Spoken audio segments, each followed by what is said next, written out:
Head sõbrad, näitan teile kohe valge mädaniku kahjustust hariliku vahtra näitel.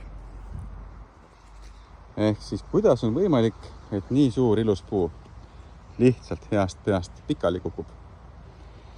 Indikaatoriteks on näiteks ka väiksemad seeneviljakehad puidu pinnal, mis näitab, et asi ei ole justkui nagu nii hästi, kui me tahaksime, et ta oleks.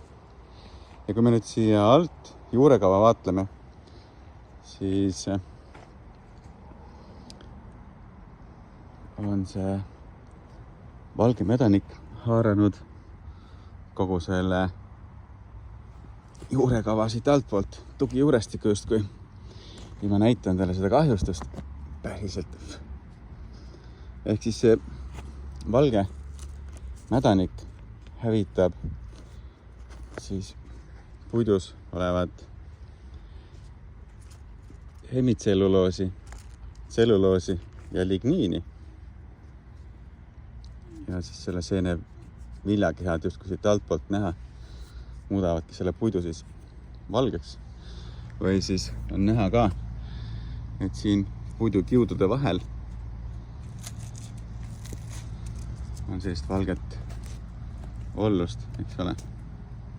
Ehk siis ma tahaks öelda, et see on esialgu justkui nagu nähtamatu vaenlane, aga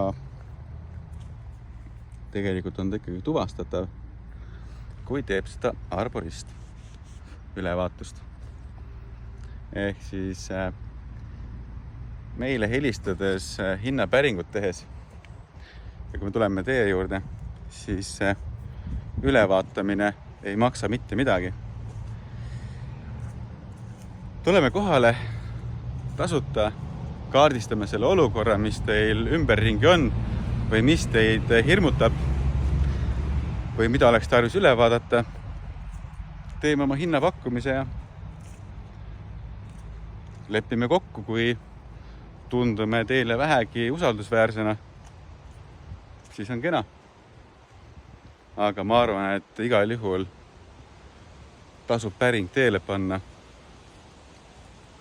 Sest et uskuge või mitte, aga treenitud silm näeb selle asja tegelikult ära. Aga suur tänu vaatamast ja kohtumiseni juba teie juures. Aitäh! Tšau!